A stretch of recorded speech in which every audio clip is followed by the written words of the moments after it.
mind. Lovesick blind. Why do I climb these heights for you?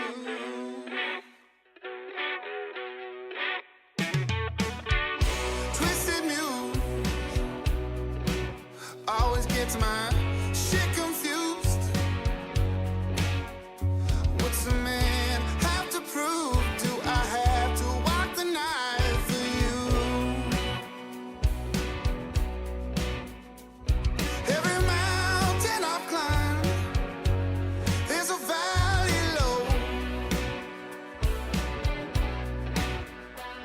For every highway I ride, there's a rocky road. She's got me beat, she's got me broken, right down to my soul. Drunk and young, I asked to walk you home,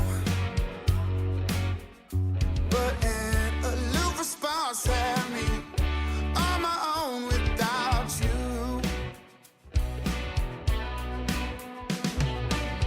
I stumble on, all alone, with DMVs. Where are you gone? On repeat in my dome so blue. She's got me beat, she's got me broken, right down to my soul. And we're live. Yeah. It's a rainy night, not a snowy night. Yeah, no kidding. A miserable day. Yeah. But we made it. We're here. We're here. Right? Yeah. We have sound. Good to go. Exactly. Chester, thanks for the thumbs up. Absolutely. Somebody's got to look after us.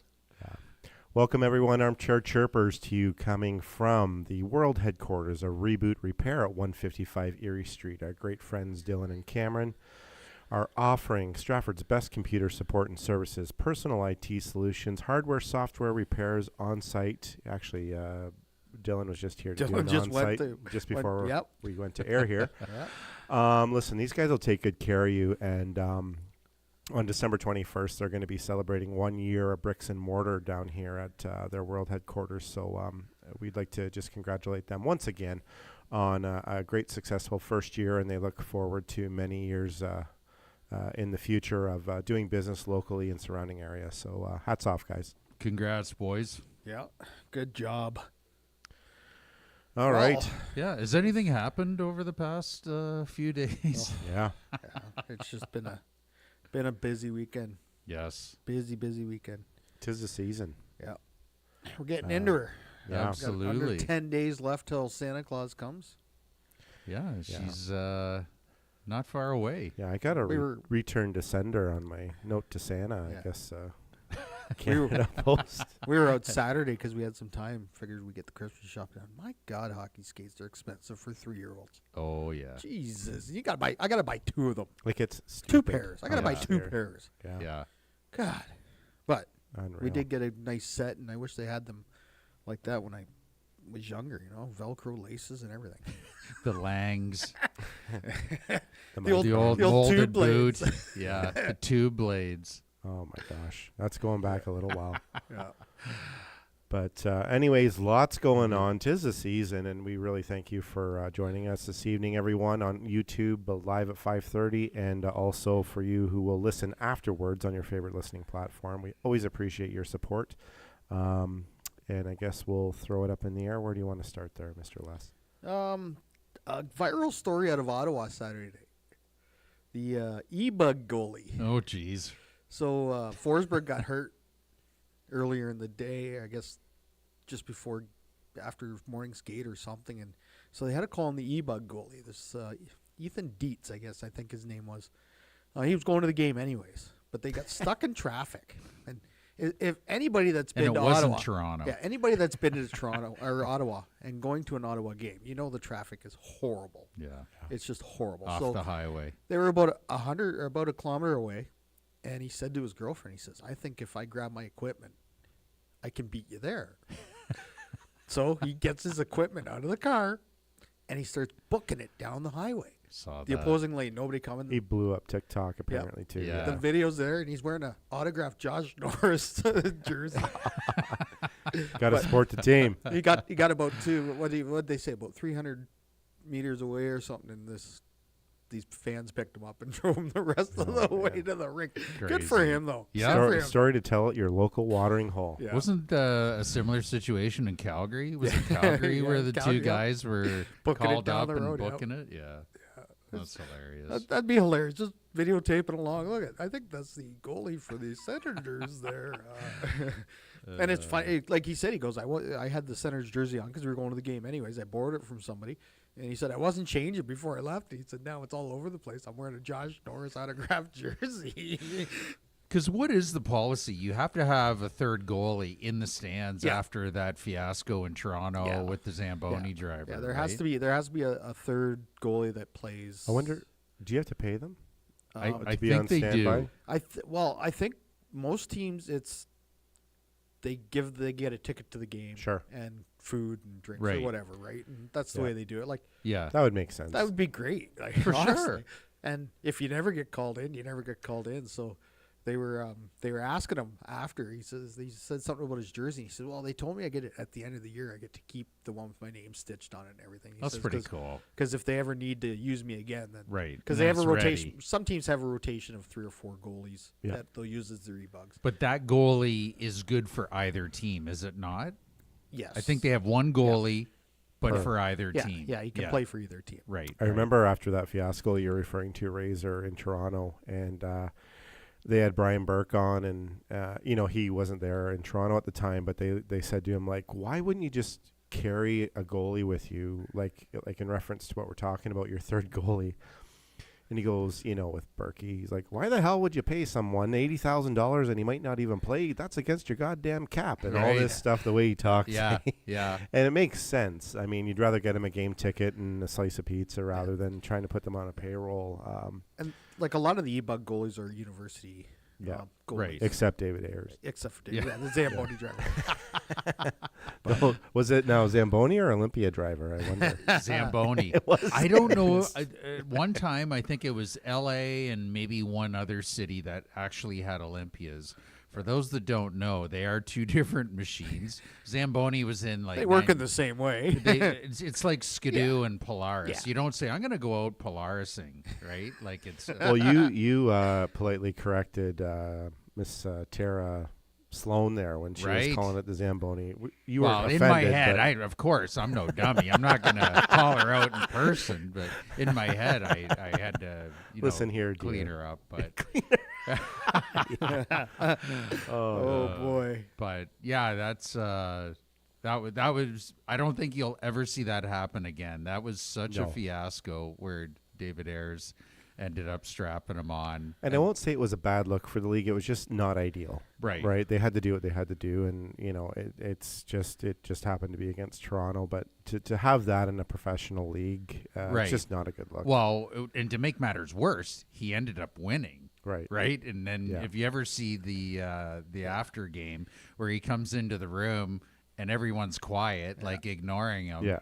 And then all of a sudden they all start hooting and hollering and spraying beer on him. So that was pretty cool. Yeah. It was a great story. It really was, and Yeah. I mean that's the way I think it was looked at afterwards. But they just decided that they had to clean that up. For sure. For sure. So You got 3 teams left in the NHL with single-digit losses. It's Washington has 6 losses on the year. Like that's there. Did you say 3, bud? 3. Yeah. So there's 4. Yeah. Oh, is there 4? Yeah. Top 4. Oh, yeah, the Kings. No. Golden Knights, Wild, Washington, Jets. The Jets. Yes, I missed the Jets. Yeah, when no I was worries. looking at it. They're in first place. Yeah. And Holly wasn't able to join us tonight due to prior commitments, but he'd be asking the same question. Like, they're just Jets making too. fools of us. The Jets. Wow. And for the Leaf fans out there, this is the latest in the year. Toronto's been in first place in the Atlantic Division. That has no bearing on the end of the year because it's just the regular season. We don't care. Yeah. And due to their last 3 games, like they won last night, but their previous games, they had, They had the couple monster in net last night too. Yeah. That guy's Yeah. huge. He is. Yeah. But they were sliding down the power rankings, Yeah. the top 10 power rankings. Did you see who passed them? The Ottawa Senators. Senators. The Ottawa Senators. Yeah. We were down in Detroit on the weekend for the game, and I love that arena. I love Little Caesars Arena in Detroit. Yeah. We went to Harry's before, if you know, you know, and flooded, and I mean like 90 to 1 Leaf fans in this bar. Right. We go up into our section. It's all Leaf fans, and the fun part was there this young couple sat beside us, and then this other couple that I'll talk about. They drove from Toronto because it was cheaper, and they Right. she goes, "This is my first Leafs game with her husband. It was great. They were mid-30s, really nice people, and we chatted with them. And then these other people came from North Bay, and I mean, we've all been impaired at a game, but this Sure. guy was just a mess. And, he was lipping off their senior citizen goalie, who we thought was Cam Talbot, but it wasn't. It was Husa. And he kept on calling him a dinosaur and all this, and then we corrected him. And then, 7 minutes later, he'd be like, "That damn Talbot, the dinosaur." I go, "It's Husa, dude. Do you want a telegram or a pigeon with a note Right. to remind you?" And just a complete and utter disaster. But they ended up leaving halfway through the second because I think they got a little seasick. Uh-oh. But it It's was pretty a steep lot up of fun. there. It is steep, and I Yeah. said to Janet, "We'll never do this again because it is steep." Yeah. Because, your feet are at the head of the guy in front of you, is it not? Okay. And I mean, those tickets we paid face value, they were still 135 Canadian, which isn't too bad Right. for Detroit. But I said next year we're just sitting down below. It's just the way you have to go. But it was a flat game. It was a flat game. Yep. But it's always fun to see those two. Fun fact, they're the only two teams left in the league with two colors associated with their jerseys. Oh, really? Blue and white, and red and Red white. and white. So Interesting. anyways, it was a fun night to be there. There was a lot of obnoxious Leaf fans that were pretty damn sure that the Leafs are going to pull off the victory. But it was just fun. Right. It was fun. Jeff always starts, usually when he goes to hockey games, he gets his live going, right? And then it just gets flooded with "Go Leafs, go." Yeah, it's true. So the fun part was a huge part of the arena was "Let's go Red Wings," and in between they say "Go Leafs, go." Yeah. And I didn't know that, and I'm like, oh my gosh, I was in Leaf territory, so I don't know if anybody saw the flare I shot up, but we made it out of there alive. Well, But, you know what? Like you said, it's a great arena. It's in a great location. Yeah. And, you guys stayed at the Motor City Motor Casino? City Casino, Yeah. free shuttle there and back, safe neighborhood. We went to the casino after for a little bit.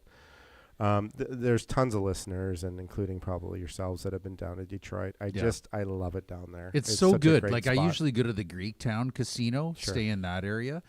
And it's just, fish bones and all the different great restaurants in the area. And they've got the monorail that you can, get around the area. It's just great. And you got the ballpark. You got Ford Field right Field, across the street. It's just It's a all they're all in great the same area. vicinity, and I know that before the owner of the Wings, Illich, when he got the approval for Little Caesars down in its current location, he was getting ridiculed because there was a lot of state dollars involved. But the vision that he had was they wanted to get downtown Detroit back and rocking again. Because back in the day, I'm sure you're all familiar, you used to go to Auburn Hills for the Pistons. You used to go to Pontiac for the Lions. You used to go over to the Joe. And not the best part of Detroit to go to the Joe Louis Arena. It was hard to get to. Yep. To get into the arena, you had to go up that front 50 steps. Yeah. In the middle of winter, it was Yeah. icy. Yeah. And then to go to the Tigers game, you take your life in your own hands. Yeah. Oh, it was in a really if you bad make that spot. wrong turn off the Ambassador, Yeah. you had to You're done. watch yourself. Yeah. Like You're it was bad.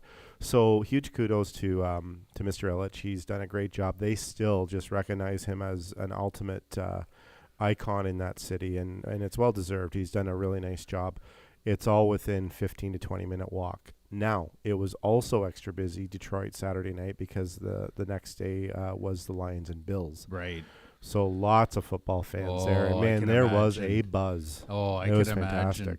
Yeah, and if you're a football fan, like that was the game of the day. I was wondering. I was talking with Dan and Chloe a week ago when I was at the diner, Joe's Diner, for breakfast, and they told me that they were going to the Minnesota. Sunday. Well, no, they went They to were at Minnesota, Detroit too? but they went to Detroit to see the Wow. Bills game yesterday. And I said, be careful. I said, because there's talk about them NBC flexing that game. They can flex, I think, the last 3 or 4 weeks. Yeah. And to I go to said 8 they o'clock. may have 'cause it at night. And Chloe looks at me and she's like, holy shit. Like, that'll be a late night if they do that. Yeah. As it turns out, they kept it at the 4:30 start. But Yeah, it worked out perfect for us because we drove home. Janet had to work yesterday, but we were home by about 12:30. Got some stuff done around the house, and the old 4:25 kickoff. What a beauty perfect. game! Oh, my God. Beauty game. Yeah, yeah. But But anyways, sorry for the elongated story, That, but that other team, that owner of the Bills owns, yikes. yeah, Those the Sabres. Oh boy. tough. Oh boy. Where do they go? But- Where do they go well, from here? Pagula flies up to Montreal today. Oh, well, yesterday to have a meeting today with the team, and reports are saying that he says to the team that, "Hey, look we're not making any changes here. Like, what you see is what you've got." They're going to keep Adams as the GM. I don't know how he keeps his job though. He's made bad move after bad move after bad move. But Yeah, And then he's given Lindy Ruff a vote of confidence. well, it's So because Pagula's got no money to spend on the Sabres because he's spending it all on that new stadium. that's over budget. Yeah. And I asked my buddy, who is a lawyer just outside of Buffalo, I said, why in the hell would, like, I get it that they wanted to have it outdoor for when Miami and other teams come in. But I said, why would they do that? Like, they've lost 2 games back-to-back years because of weather. And he said they, because the state was given so much money, they wanted to keep the cost down. Well, that's now blown out of the water because and the reason though too why they wanted to keep the cost down was because Buffalo is never a spot that like concerts go to. Like so, if like just off the top of my head, like Coldplay or Tim McGraw or Taylor Swift. yeah, They never visit Buffalo, so there's no need to spend that extra money. right. I totally respect what you're saying. I wish they would put on a roof because anything sure. after like the middle of November, you're not going to Buffalo. I don't go. No. I don't go just because it's just one. It's a hike, like it's in the it's middle out of of there. nowhere. Well, and it It's a lot still of will fun. be. Yeah. It still will be in the Right. middle of nowhere. Why wouldn't you correct that? Right. Like, I don't get it. But the thing is there's no hotels. The only thing that's in Orchard Park are Tops Friendly Mart and the stadium. Yeah. Those are the Yeah. only 2 things that are in Orchard Park. If you think you'd want to move it closer to downtown, Well, they talked about that, you know. but then the people out in Orchard Park ended up basically giving them, a lot of money to Well, stay and probably there. gave them the land and all that other stuff too, Everything. right? Which is millions in itself. Yeah. So let's hope the Sabres can turn her around, eh? Yeah, that's good luck. And Good luck with that. Another New York team with issues is the Rangers. Yes. That is just a cluster. Well, You I know don't think what? Chris Drury. I think he lied on his resume because he's talk about not making any good decisions since he's been there. Yeah. There's a huge mecca market there, and I don't think, like, I don't feel encouraged, and I know plenty of Ranger fans who are often in the shop, and they're just shrugging their shoulders this year about the Rangers. It's tough to watch because you need those teams to be good. Right. Yeah, and now Going you into got the playoffs. Panarin's hurt. Like it's just Like a they disaster. when they were talking about it today, they said there's pretty only three untouchables really. Shesterkin, Fox, and that that young kid up front. Alex Lafreniere. Yes. Yeah. Lafreniere. Yeah. That they just signed. Yeah. Yeah, They would Zibanejad's get on the rid- market. Anybody. Would they? Well, I guess if Panarin's name's not in there, like teams maybe should be inquiring about him, right? But, yeah, they've got a lot of work to do. fortunately, they've got a good goalie. That's where it all starts. If you don't have that, then Well, and they you have a really- luxury because goaltenders in this NHL are, Toronto's got their studs that they're going to be riding. Right. But you look down the league and they're not, you're not saying to yourself, oh man, that they're going to be just fine because of their goalie. Right. Yeah, it becomes a huge drop off from the top to the middle to the bottom, and like it's no disrespect to your Habs there, bro, but God. you've got No offense taken. Montembllant. Well, he made Team Canada. I know. That's what I'm saying. Like, and I he came know. out of nowhere. Yeah. So like, Well, it's and listen, I'm not, that stubborn to not acknowledge how big of a pickle that Montreal's in. It's a mess. It's a mess. I think St. Louis come to his ceiling. I don't think he's done a great job. I think he's done a fine job with what he has in his resume.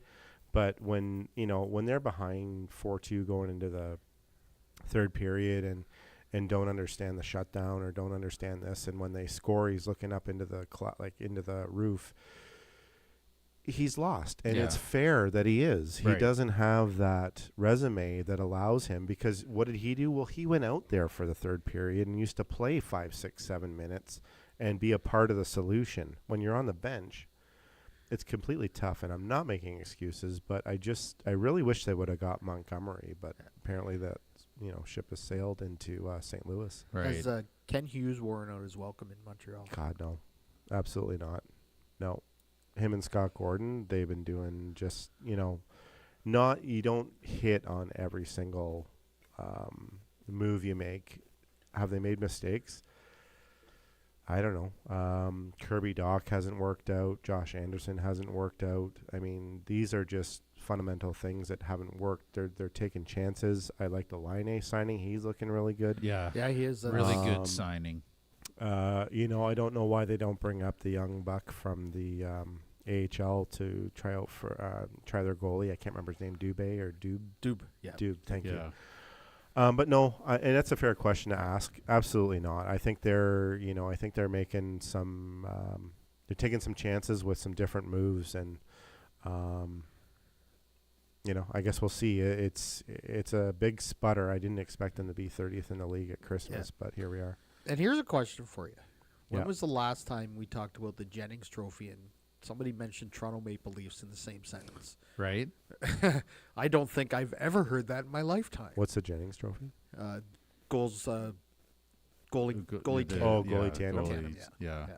I don't think have they ever? I don't know. I don't think they've ever won the Jennings. We'd have to get our team on that while we're still on air, but I don't think the Leafs have ever had a goalie tandem to. So win it'd be that. interesting to know how that's calculated, because even though, even though they're there, they're tied with the Kings. I mean, and we're at game 30 basically, 30-31. It'd be interesting to know how they what would you say, judge that or score it. for Well, I think those it's guys? just straight up goals allowed. Goals allowed or something. Yeah. Yeah, so Over, they're in the mix over for the sure. 82 Yeah, games. like they're leading the NHL right now. Stolarz is week to Yes. week now, which is everybody says, well, he's hurt. I'm sitting there going, well, it's better now than later. Absolutely. They're just saying he tweaked something, which he Yeah, looked they- awkward on a save there the other night. That of course, most of the goalies when they make those saves, I'd be hurt no matter what happened. So Yeah. They said he It's- was on injured reserve, couldn't play Yeah. Wednesday night, he's but out 7 he's games, available or to 7 be days, back next Thursday Yeah. or So- Friday. week. Yeah, Friday. And I think that comes full circle with, and it's encouraging. Don't get me wrong. But it's like Holly said, these two guys, with 30 games being their ceiling for each season, Yeah. that will be the determining factor of how their season rolls out. It's either going to be one or the other. You'd like to see both of them healthy. But there is that factor, and we don't have to look too far back. We look at an example like a Jack Campbell, who served you guys well. He was the backup in Detroit Saturday night. I saw that. He was. Yeah. But it's just one of those things. you can get excited and you deserve to be excited because it's encouraging. But we're at game 30, Oh, I know. 31, Yep. of There's a- 82. right. And There's I a know you're long not saying season. anything more than that. I But also it's encouraging, yeah. right? I also heard another thing today. They talked about if Toronto keeps up the way they've been playing, you get later in the year. Do you think they bring up Matt Murray to maybe stave off a few games and get those two a little rest? Well, I don't know what that means. You're already running a tandem, right? Yeah. If you want to bring in a third, then you're not. I don't know. I wouldn't bring them up unless one of them got hurt. Yeah, like they were just right. throwing that around this morning. If that was, because of the workload, because neither of them have had that workload. Right. Do you know what I before, noticed right? Saturday night? And I love watching live hockey because I watch shifts, I watch players, I watch different things. And I'm not saying this in a negative way, but where's Morgan Riley's offense this year? Yeah. Yep. You're Yeah, right. You're right. I- It hasn't been there, but have they? They need goal. They need goals from other. And I understand what you're saying about Morgan Riley not being there, but Toronto's defense has just been. They've just shut everybody down. They've just played well. Like Tanev and he's a Oliel and- monster. Yeah, He's and a I monster think, shot I think blocker. Riley's sort of been lost in the mix with these two guys coming in, right? And Benoit's playing fabulous Yep. hockey. Yep. So I think, I'm speculating, but I think that you've got Berube going, just worry about your own end. yeah, You guys have seen what run and gun has gotten you.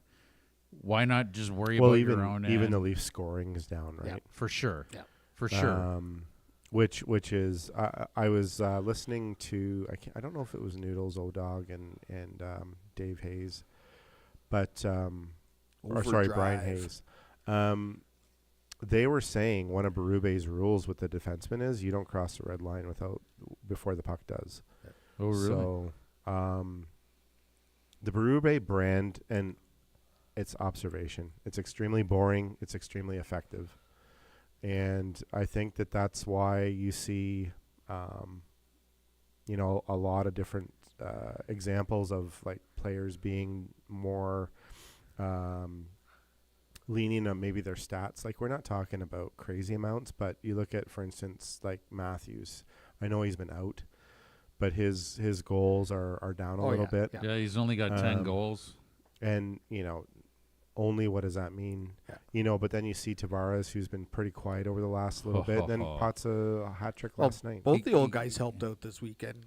He in gets goals, right? Speaking of Tavares, is he pricing himself out of Toronto? If he keeps this up, he sure I as think hell so. is. Right? Yeah. So unless he takes a huge hometown discount, because what's going to happen with Marner? Obviously he's their first priority to sign. Yeah. And then it'll be interesting if Treliving says to Tavares, hey, we've got to pay him. If you want to stay here on a hometown discount and not have to uproot your family and all of that stuff, then let's talk. But now one was an empty netter, but he has a hat trick last night. The guy's got, in 30 games, he's got 15 goals, 13 assists, 28 points. He's for a guy that everyone thought was washed up, he's almost a point a game guy. Yeah. And I think the Team Canada snub for the Four Nations really got under his The skin Team a bit. Canada snub, but like we've talked about before, him going over to Czechoslovakia when Tim and Army called him, that was huge. Yep. That just showed you his mindset going into this season. I don't think the way they architectured that Canadian team, I don't think Tavares would fit, and I'm not discounting you're his, I'm not discounting his talent. But when's the last time in the middle of December have you seen Toronto 20th in the league in goals for? Oh, it's completely changed. Right. What was the mentality before? And we all know what it is. Yeah. If they score 4, we'll score 5. yeah. If they score 6, we'll score 7. Yeah. And Berube has brought a formula that has people outside of their comfort zone. They're responding, they're executing. Yep. And it's one of these things where, for the first time, and I will say it in 9 years, 5 years with this group, you could see a difference. yeah. It Come really could playoff time. because absolutely they're getting the goaltending. they're capable of playing run and gun if they have to. They're choosing not to. Yep. And you've got the studs on the blue line to block the shots, to make life miserable for forwards in front of the net. Like, nobody was scared to stand in front of Toronto's net for the past how many years. Now they are. Yeah, You got these big guys like Tanev and the other, whacking, hacking. Like, I love it. It's a boring brand. It doesn't pull you out of your seats, but for us Leaf fans, it's been too long since '67. Well, something had to change. Absolutely. So do you guys think this is the best Leaf team with Matthews on it? Like, the best Leaf team since he's come into the organization? I think he's had to play with. I think it's the best team that gives him a chance to go all the way. I don't know It's not if it's the the most best team exciting. so much if it's the best formula. Yeah. And I think things needed to change because you saw the run and gun under Keefe. You saw the run and gun under Babcock. It doesn't work because what happens is your studs get left out on the ice too long. And I'm talking like 1:45, 2-minute shifts from your Nylanders, Marners, and all that. And what happens when you do that is you leave the next shift open for the next line on, and it's a mess. Yeah. Yeah. Yeah. So is it the best team? I don't know. I think their teams over the last 3-4 years on paper could go up against any team in the league. I don't know if it was the formula of Keith. I don't know if it was the country club atmosphere. But until your Nylanders and Marners and Matthews, and even in so many ways Tavares and Riley, until they understand, what it takes, this team wasn't going anywhere anyways. Right. So to answer your question, Les, I think this formula from this coach gives them a totally different perspective of what they're capable of. Well, and it's I'll like just say that. It's like we've talked about before. It's Stanley Cup or bust with this team, because who knows if they can afford, let alone just Marner, but Marner and Tavares. It's going to be. But I don't think Tavares is priority. He's obviously not. Marner's obviously their number one guy. I think Marner's but a priority, and I sit here, talking like I know what I'm talking about. But if it comes down to signing both or just Marner, you sign Marner, and 100. Tavares has to go. 100. That's But just I'm what it just is. thinking, though, that's where Treliving's got to be a salesman and sell. Like, people just think, oh, wow, he can get paid, money elsewhere. That's fine if you're a single guy. But when you got a wife and kids and you grew up in the Stamkos GTA. just did it. Yep. Right? So, right. And how's it worked out for him? Right? Wow. He could have just stayed in sunny Florida. He could have, been on a winning team, not missed a beat. You take a couple of less dollars. Like, let's face it, what's he made? Upwards of $100 million in his career. But that's not enough. Yep. I've got to, make $21 million in the next 3 years. Really, that's going to change your life that much, that you're going to walk away from everything that you've created and your kids in school and your wife's friends and I don't get it. Call me crazy. It'd be different if, you were a borderline guy and I'm just using Tim as an example. Okay. He leaves Boston. Not that he wanted to, but New York gave him an offer he couldn't refuse. I get that. That's But not Razor, these guys. and I respect what you're saying. The biggest difference is Stamkos has 3 cups. Yeah. Right. That's the difference, I think. And when you have that in your trophy cabinet, and you're being told by the team that you've given your whole career to that we're going to pay you $3 million after scoring 40 goals, is a kick in a sensitive area. I think that he took that as an insult. Now, did he deserve $3 million? Probably not. Your point is well taken with the $3 million, but why would he not go and get 8? His resume is full. His trophy cabinets are full. He's got 3 rings. He's a huge part of that. He was a captain of the team, and the $3 million, basically, from my point of view, would be, well, kid, you can take it or leave it, and he left it. And I'm just saying, I get what you're saying. Yeah. I respect what you're saying. I'm just talking that there's a guy who's got more zeros in a bank account. Yes, his trophy case is full, but you are uprooting your whole family, your support system, your kids, friends. Like, I guess that wasn't a priority, though. Look obviously at Montour in Florida, He right? could bring his support system Obviously with him. not. Yeah, like look at Montour when he left Florida to Seattle. Right? He's having a miserable year out in Seattle, Right. and I mean Stamkos is in Nashville, but Yeah, listen, those cups solve a lot of problems. they do. And to be wearing flip-flops in Sunrise, Fort Lauderdale, or going up into the cold Pacific Northwest, like, I don't get it, but Yeah, that's why they're there and I'm not. yeah, that's all right. No, and it's valid points. I just think that the Stanley Cup wins trump anything. I mean that's the goal, Fair. and I could be wrong. I use Sid as an example, right? Yeah. There's a guy. What the hell do you do in Pittsburgh, Yeah, right? And I don't Not even just know if win he's 3 cups. but you know what I mean? Yeah, Like socially.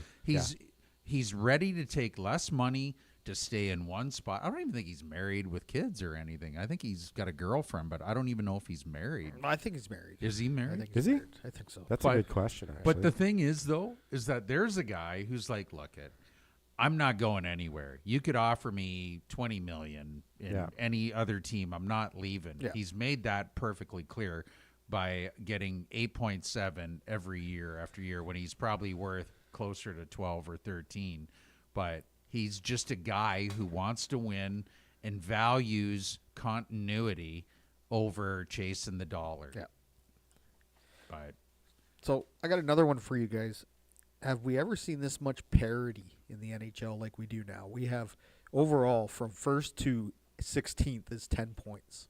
absolutely not. it's It's so wild. tight. It is. So I mean, you tight. look at the teams and it's the teams that you don't think about. But look at like Anaheim. Look Yeah. at San Jose. That whole wave of the West Coast, it's on its way back. It won't be maybe this year or next, but Yep. it's coming. Yep. And There- I like Yeah. that. Yeah. I like those West Coast Yeah, teams. there's just nobody really running away with it. Like No. No. Winnipeg went on that big run, and nobody's just running away with it. It's just Right. staying bunched up. There's just so much parity in the NHL right now. Is it because the league's watered down with the 32 teams? Obviously, it doesn't help. There's a lot of names that no one's ever heard of. Like, all of us were talking about Kaprizov. Yeah. Who heard of him, before this season? Like, and I say that jokingly because I had not. I've heard of him, Yeah. but Yeah. I'll be the first to admit I didn't really watch him because unless he was plays in Minnesota. Toronto. He plays in Minnesota, right? Yeah. Right. I'm not going to go out of my way to watch a Minnesota game. Right. It's Unless just it's the North Stars from the 80s. But right with Craig I Don Beaupre. I understand that, Les. Yeah. I would every now and again, just if it's an earlier game, like when I say earlier, I mean like 9 o'clock and catch the first period because I'd like to see a bit of mids play. But that's the only reason. Yeah. right. I wouldn't go out of my way to watch like a Seattle game No. or anything like that. And I don't go out of my way to watch McDavid play at 10 o'clock on a Saturday night. I And- just don't. No, Actually, speaking it's- about McDavid, that's the big game tonight on Prime. yeah. It is. The Oilers and the Panthers reunite. They're So- they just cracked the top 5 for power rankings. Oh, they They are are on a fire roll. again. Yeah. Yeah, they really are firing. They're And- just a team you can't count them out. Well, pardon me for consistently kind of quoting Brian Hawley. We'll probably see him next week, but I said they're going to go on a run here, and he goes, no. He goes, this is who they are. They just choose to give, and I don't mean this in a bad way or cocky way, but it's almost like they give everybody a head start, and then they go, okay, here we go. Rope-a-dope. Let's play. Exactly. Well, and what's interesting is that you've only got Draisaitl and McDavid with 40 or more points. No one else on the team has more than 20. yeah. Yeah. Hyman has 13 points. It's insane. Do you know what, though? That's all you need, man. And they've been getting Apparently. goaltending this year. Now, That Skinner has turned his game around. yeah, but But has he? will it last? Though? Well, Has he, that's though? the problem. He's That's a fair making- question. Yeah. But he's making the save. Like Yeah. at the beginning The of the team year, makes the he timely was letting saves. in Yeah. some donkeys. Now he's making all the saves that he Yeah. should. I haven't seen a whole lot of his games, but And just looking at his stats. His defense has settled down. They're not throwing the pizzas up the middle Like, anymore. and the thing Right. about it, well, and that's a valid point too, Les. And the thing you want to look at it, like with as well as Stolars and Waller doing at 81 goals against, Edmonton's at 84. Yeah. That's like Yeah. that's It- almost like a kick square and place that hurts. Mm-hmm. Like, how does that happen? Right. And Just then, a question. And then you got Calgary. That's what's going on in Calgary. They started out hot. Now they're just. Nazem Kadri maybe found out that he's not Oh going to be my traded God. anywhere, and They're that talking guy's about playing Sam like Bennett an back absolute. to Calgary. Yeah. It's like Yeah. highlight reel goal. Did you see that goal? Oh, yeah. Where the first Phone goal? booth. Oh Yeah. my Oh, yeah. God! Like he just undressed him. Yep. Like Calgary's one of Yeah. those teams that's weird. Vancouver, you got. Is the JT Miller and the Pedersen thing, is that real or is that it just... sounds like Elliot Friedman reported it, and seems to be one of the guys. For those of I you that believe don't him. know, But I do Miller's too. back, and then the other night there's a scrum, and Miller goes in and saves Pedersen. So maybe Well, they've kissed and made up, or so back in October 23rd to be accurate, I guess at practice, Miller and Pedersen, Miller/Pedersen, they get into it. They had exchanged unpleasantries. This is at like the morning day skate. Yeah. And so it's not the first time it's happened between teammates. and it won't be the last. Or brothers. But Or there was, brothers. but there was obviously something deeper going Yeah. on, because at the end in the playoffs last year, Pedersen was not doing it. Yep. So I'm assuming that Miller was probably in his face about, come on, we need you. Had a terrible start to the season, and then as soon as Miller Goes off on his sabbatical. exactly, all of a sudden Pedersen's game picks up. Yeah. And, now you've got Pedersen.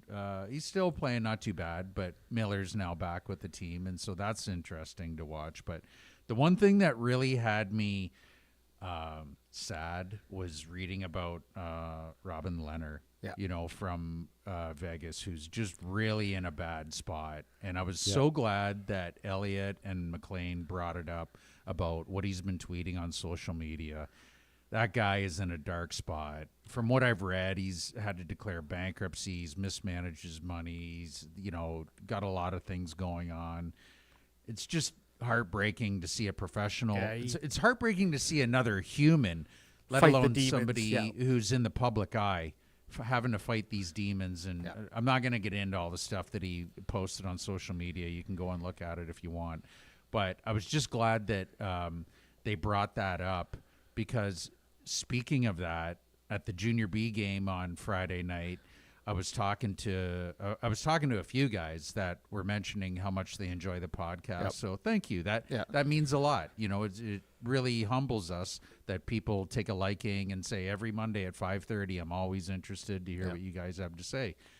The guy said to me that he said, "What's the name of the therapist that you guys have as your sponsor?" And so then I said, "Well, Sherry Dosa with Brighter Vision." And he said to me, he's been going through some tough times, and he said he had talked to his wife and that he really thanked me for us bringing it up on our podcast, that it is okay to not be okay. That's right. Because he said there's a pretty good chance that I'm probably going to make an appointment with her or one of her colleagues. And I said, dude, I've gone through a divorce. I didn't have all the answers. Yeah. It's okay to not be okay. And, I was happy that he felt comfortable bringing that up to me, and B, that he's strong enough to admit that he may need to talk to somebody and else. that's the first thing. Start the conversation, like I always say, right? I had a friend reach out. I'm not going to name names, but he reached out, and he wanted to thank us for every time he hears that, it clicks in his head. There's somebody there for help. Right. So Exactly. And Sherry has thanked me many a times about, she says, you men, I'm telling you, you guys think you got all the answers, and if you don't, but we don't. That's the thing, right? Right. Exactly. And I would never discount what she's saying, but I think a lot of the time we've been in culture where we're supposed to suppress and supposed to be that strong. And I don't know what I'm talking about, but I know that I just, again, like with you guys, you have a lot of friends, and excuse me, we just talk to people, and it's really interesting to understand how many people are going through certain times and certain thought processes that maybe aren't the most healthy. So, Right. We really, especially with Sherry being a great friend of yours, Yeah. and over the summer when we talked about it, it's just such a pinnacle along with our other sponsorships, don't get me wrong, but it's such a pinnacle personal sponsorship that we're able to convey their message and, just really, it sounds like it's working. Right. And I like hearing that because it means that people are really understanding that, just with everything that happens in life, it's okay not to be okay. Yeah, Exactly. and it's right. We don't have the answers. No. We don't have the answers, but heck, you DM'd one of us and we talked to you all night. Right. And that's the way it is. And it's nice to when I talk to people that I don't know and they say they listen to the podcast and they say, "Oh, I just listened to it on Spotify." I don't care where you listen to. Exactly. Listen to it wherever you want. I don't even care if you listen to 5 minutes, 20 minutes, or whatever. Yeah. But if we reach out and get that one person Yep. that's having a bad day, and we can get them on the right track, Exactly. we're doing it right. Or direct Exactly. them to the proper to the help. channels. Yep. Yeah, Yeah. it's great. Thanks for sharing that, Razor, because, I think there's a lot more going on out there, too, that especially this time of year coming up, there's a whole bunch of stuff with the holiday season, and not to get into it too much, but it can be overwhelming, and it can be,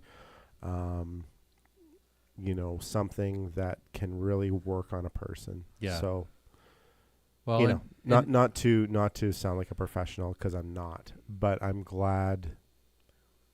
I'm glad that people that are going through those struggles truly understand our message. Yeah. Exactly. Right? Exactly. I'm just grateful that when I was walking around the arena or the river that day and I heard Whit talk about it, and we all laugh at the Spit and Chicklets podcast. And when Whit was talking about how he needed help, and the light bulb just went off in my head, and I'm just grateful that Sherry saw our vision too, and that it is actually doing what we thought it would do. So Yeah, and So that's thank been the you. thing since Jeff and I started this podcast way back when, was to always get that message out there, right? It's okay not to be okay. right. Just start the conversation, folks, because that's, Exactly. once you start talking, there's a lot of people that'll listen. Exactly. I might not be the smartest person about hockey, this and that, but I'll listen. I'll listen all night 100%. long, right? Yeah. And so Sherry's the professional Yeah. to talk to about people. Sherry and her partner, Kelly, salt of the earth people. There's also other people that are there.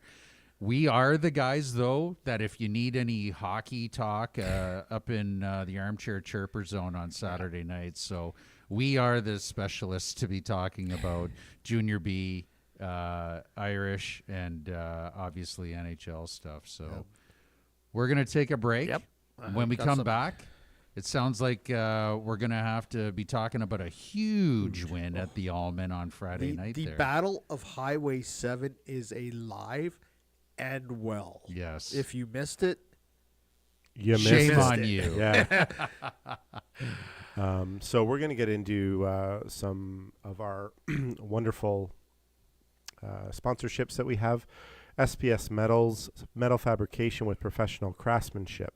Stratford's preferred custom, commercial, and residential metal fabricator. They invite you to take a look at their social media channels on Instagram and Facebook. They had a really cool one the other day where they were fabricating an engraving on a metal it was like a logo of sorts. Okay. Gosh. the plasma cutter, yeah. Yeah. Yeah. So, really cool stuff they got going on there. And then they're showing different things like, just off the top of my head, really cool like railings and really cool Yeah. fixtures on, walls and stuff like that. But check them out. Great people. Kathy McCann, Dennis Culton. Thank you so much for your support. Domino's Pizza. Can't say enough good things about Patrick. We're down to just a few coupons. I was talking with Scoop there after his book sales on Friday night with the Junior Bees. And thank you so much, Patrick, for allowing us to pass along the Armchair Chirper free large 3-item pizzas along with any purchase of Ian Denomy's book. The official pizza of the Armchair Chirpers. Get a free large 3-item pizza while they last. If you go to our YouTube page and subscribe, just take a screenshot and come up to either the Urban Barber or Reboot Repair. 2 locations at 406 Ontario and 536 Huron Street. And one more just before we go. Our great friends at Joe's Diner, Stratford and St. Mary's, 2 locations, official breakfast, lunch, and dinner diner of the Armchair Chirpers. Home of the world-famous Perth County breakfast, locally owned and operated by the Myers family. And, talking about, just certain campaigns that businesses have. They have a child's smile, I believe it is. They do a pancake breakfast where they you would buy one and they donate so much money. That's just one of the many foundations that this business, the Myers family, represents. And they do it passionately. They do it well. They raise a lot of money locally for a lot of different avenues. So we just wanted to let our listeners know how much that's appreciated locally and surrounding area for each of the locations. So Joe's Diner. I just want to say something. Last Saturday at the showcase, before we left, Brian Grasby brought me a toasted Western from Joe's Diner for the bus. Yeah, it was a nice bus ride. Nice. Didn't last. I don't think it made it out of Stratford. Yeah. But you're gonna say, all right. It's just that that food that you eat and just gives you It's a hug and comfort tells food. you everything gonna be okay. That's Right? I get that number 4 in my belly, and then I'm ready to go for football at 1 o'clock. All right, we'll be right back, folks. Wayward mind, lovesick blind. Why do I climb these heights for you?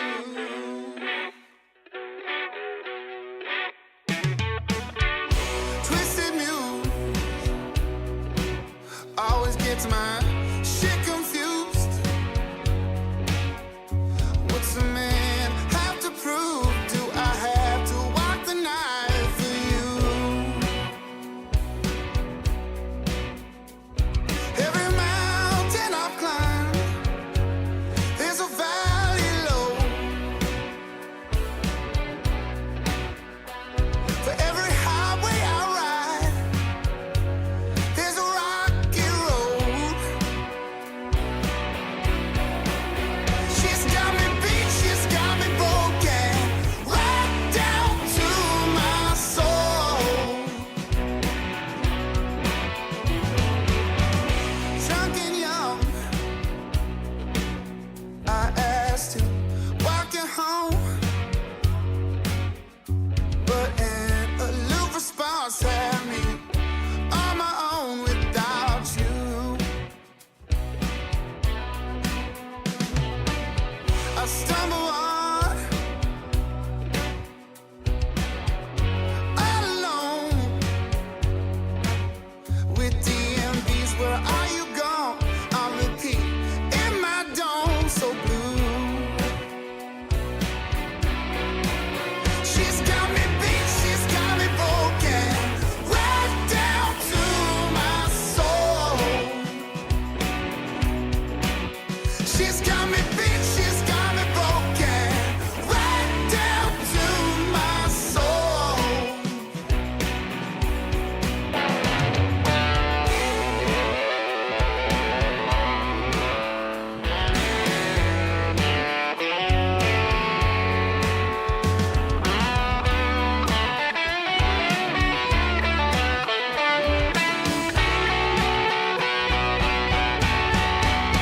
You pick me up, don't you know you got a hold on me?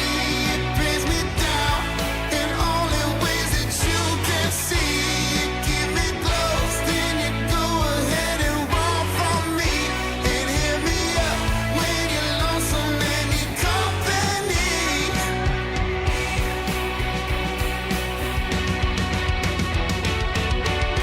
Wayward mind,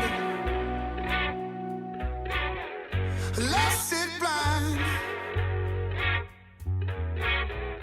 Why do I climb these heights for you? Every mountain I've climbed, there's a valley. And we're back. Quick. Well, folks, if you were not at the Almond Arena Friday night, Why one of weren't the you? 1,319 paid attendants. How much? 1,319 Nice. paid attendants. Yeah. I'm going to say there was probably about 1,500 in there.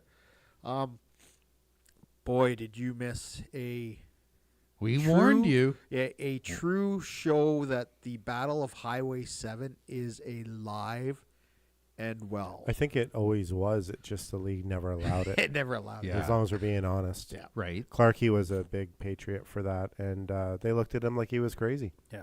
And Yeah. it just shows you oh man, we started the broadcast 10 minutes early. Just Brian come up and helped us. I'm going to say this. When they came out, I knew something was coming after the warm-up. I had little inside information.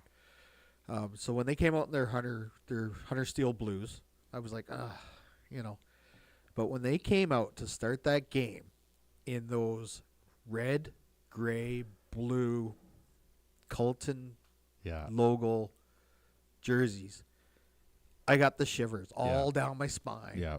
And Nick Parr, the general manager, said on Saturday, he went back and listened to the opening for me because he said you could hear it in my voice that I was truly excited about what was going just with the jerseys.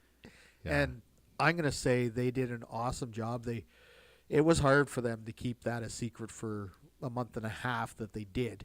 They're not going to wear them all the time. They're going to try and sneak them in a few more times. Yeah. Well, Clarkey said to me when we were downtown afterwards at Chuck's Roadhouse, a lot of the alumni went back there, plus fans, all the players. And he said to me that they called a meeting because they were on a 2-game skid. Yep. And he said, we called a team meeting for 4:00, and that's all we said to them. So they're all showing up going like, is someone going to get cut or, they had no idea what was going on. Yeah. And he said, we wanted them to realize just not that, there's any panic, but we need them to realize that, it's a short season and we need to right this ship before we go into the Christmas break. Yeah. And so he said that they stressed to them about the history of playing for Stratford and, all the players that wore that jersey. And he said, we got done talking to them, and then we walked into the dressing room, and we had all the throwback jerseys with the Indian head on the front. And he said their eyes just lit up. Yeah. And he said you could just tell that there was a jump in their step. That strategy is completely amazing. Yeah.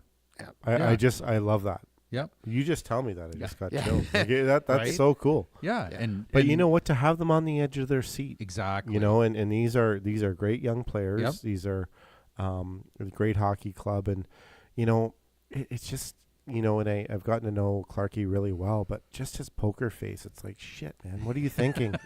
See, and there's the funny thing. Like being the broadcaster for the Warriors, I spend a lot of time with the kids. I talk to all the players, and they're all great kids to be around. And I talk to Clarkey a lot. We talk a lot about the games and all that. And when he's not happy with their performance, he doesn't shy away from letting you know he's not happy with their performance. And it's something they needed to do because there was, some assignments that were getting missed, and they weren't showing up in the second periods and stuff like that. It's just stuff they had to Need to drill right back into them, and to polish some things. it Well, wasn't. they did come out flat. Yeah. Like I'm not gonna lie that Friday night, 100%. right? Yeah. They got off to a slow start. They had Jacob Mondesi scored a 252 to open up the game. It was, kind of a crappy goal. No one's fault really, but it was just a goal that in front of Untidy. That Montesi goal took all the energy out of the building. It did. Yeah. But here's where things really changed, I thought. Then all of a sudden, on the power play at 14:15 of the first period, you got Spagnuolo, the captain of St. Mary's, who ended up scoring to put them up 2-0. You could have heard a pin drop Yep. in the Allman Arena, which Not is where I was standing. I was standing with some stinking Leaf and Right. Lincoln vans. with some Lincolns, Some great with, friends. with Chester and a Chester, Derek, Jonathan, my other barber, and Right. old Rhett. right. Feeling a little Old confident. Rhett. Oh, little confident about The things. only thing I got from Rhett this week was a sad face. And It's all listen, good, Rhett. It's all listen, good, buddy. and not to take away from your story, Razor, but that's the beauty of the Highway 7 games is you get friends and you get people, hockey fans that Yep. are in there. And there was a lot of Lincoln fans where we were sitting. They travel well. And they travel well, and Yep. so do Warrior fans. And that's what I love about that small barn that we were sitting in. Like, you could hear them and yelling. Anyways, as you were. So I'm talking to Phil Westman down at Chuck's afterwards, and this is where I think things change, because now St. Mary's has a 2-0 lead. You've started the game exactly how you want to. You've taken the Stratford crowd out of it. You've got your St. Mary's fans carrying you. Spagnuolo skates by Stratford's bench and says something to the effect, looks at the Stratford, he's just scored on the power play, says something to the effect of, your night's not going the way you thought it was. Something like that, just to, poke the bear. Yep. Now, Stratford didn't immediately respond because the end of the first, nothing happened. You know who did respond? Carter McDougall. He kept Right. Stratford He in did. that game. He did. He made some saves in that end of that first, into the second period that he doesn't make those saves, and it's gone completely the other way. I'll make another observation. Schoolie. Yeah. Oh, Zach. That Love him. player was flying all over that ice. Yep. Heavy hits. He took a penalty on the one, And which he's is not fine. a big guy. Nope. But I'm telling you, we were standing right by Right. his dad. Yep. And I wasn't just saying it because I was standing by his dad. He was effectively keeping the momentum alive in a quiet building. Yeah. And God damn, I love that Zach- player. He's so Absolutely. good. He's 100. so good. I was talking to Pat during the second intermission. I talked to Zach a lot because we've known each other for a couple years now. Zach hates to lose. It Yeah. bugs him, and his dad was saying Good. that too. His dad was saying that too, that he just hates to lose. I hope but he like does. with a passion, he just gets Right. upset. And, Fair. you know, And it was like with what Razor was saying about the quiet building, and Yeah. you probably noticed it too in your broadcast, but he was still that firecracker that The kept little going into the ball of corners. hate. Yep. And he Right. was doing it, and he was Yeah. doing a great job Yeah. with it. And Lou. Yeah. Like those two, that Oh. was my second Warrior game this year. Yeah. And from the first one that I was to this last one, you can tell, yes, they're a young team, but they still lean on those players that Yes. are completely Yep. important for the momentum changes that happened in that game. Anyways. So you would go through the second period. Not a whole lot happens there. It's a bit of back, a bit of forth. And then you get into the third period. And we're standing there up in Section F, shockingly, right by the bar. And Did you sign any autographs that night? I didn't. Okay. No, nobody he actually. was shaking hands and kissing babies when I saw him. Right? No, I was down signing books with Denny down in the lobby. The Razor chapter. But you know the interesting part though too, and I really, I guess I feel bad about disrupting your story, but No, I it's would- all good. man, I was standing by you and I'm like, I can't hang out with this guy. Like you're just this magnet of people all around you, and I'm like, it's- I'm gonna go watch the game. I mean that very respectfully. Oh, yeah. A lot of old faces there that you got to Absolutely. see, and congratulations to be able to see that, and Yeah. congrats for a great alumni night. It was great. Saw guys from Ross Yancey, Paul Barton, Joe and Joey Hish, and Jeff Zaire. Like there was so many guys. Mike McLeod, Reuter. Mike McLeod. There's just it's great to see those names and faces, and they were talking about things that they want to do to build on that. It was great seeing all the video messages from Nelson Emerson, Ed Olchuk, Chris Pronger. Pronger with the original jacket on, from when he Right? was Yep. 16. So I got a copy of those on Thursday. So we were looking, or Wednesday, we were looking at him on the bus on the way down. Yeah. So, Jeff St. Cyr, yeah. Saints. I played Chris with Brooks. Saints. Yeah, Like Saints they played got with some us. heavy Dennis hitters. Williams. Dennis Yeah. Williams Yeah. from Bowling Green. Bowling Green. And Dave, I said to Dave, I said, that was a nice message you sent. He said, yeah, but he didn't wear the goddamn Colton shirt I gave him. Yeah. So going into the third period, Sorry. Squirrel. you get Reese Brown putting them on the board at the 2-minute mark Yep. from Wilson. That got the crowd alive, right? Yeah, but what happened next really got the crowd alive. 100%, because it was actually more stupidity. Yep. I thought on St. Mary's, and folks, I don't want to knock St. Mary's, but They're you teenagers, guys, right? they are teenagers, and believe me, they'll learn from this mistake. But you had Stratford 2-0. You had your foot on their throat in their own barn, wearing the jerseys. Like you guys took your foot off their throat, and then they compounded the problems when they ended up. Who was it? I forget the two guys. Brown was the first fight. Well, Brown and Elzinger. No, Elzinga and Elzinga. Wilson was the second fight. So Brown and Elzinga went after Wilson to begin with. Okay. All right, and then Brown stepped in, and I forgot who come down to fight Brown, but they fought in the corner. And as that was going, Gavin White. Gavin White, that's right. Gavin That's who White fight and Brown. Wilson got at it. Brown fought Gavin White, and then off to the corner, Wilson gets a hold of Elzinga. And if you guys haven't seen Aiden Wilson, he is not a small man. He is a big boy. So the linesmen in that are dealing with the two guys fighting in the corner. Yeah. And Wilson's over here, and he's got a hold of Elzinga, and he gets his helmet off, and he pops him with 2 shots and put him down. 2 heavy The one shots. that put him to the ice. I thought it was just one. That Well, was might have it- been one. Was it Wilson that hit Elzinger? Because Wilson and Elzinga was the second fight in the same stop. Okay, Right. because I forget who it was, whether it was Gavin White or Elzinga. They were looking around at the referees to see if they were looking, and when he saw that they weren't, he cross-checked Wilson, Yep. across the front. Yep. That's what got Wilson Yeah. the Oh, wires crossed. You see the red, right? Right, and he Yeah. grabbed him, and then the guy, smart, turtle. Yeah. And he went down to the ice, and he did not want to fight. Yeah. He went through the motions that he was going to fight. He did not want to fight Wilson once he had woken the bear. Yeah.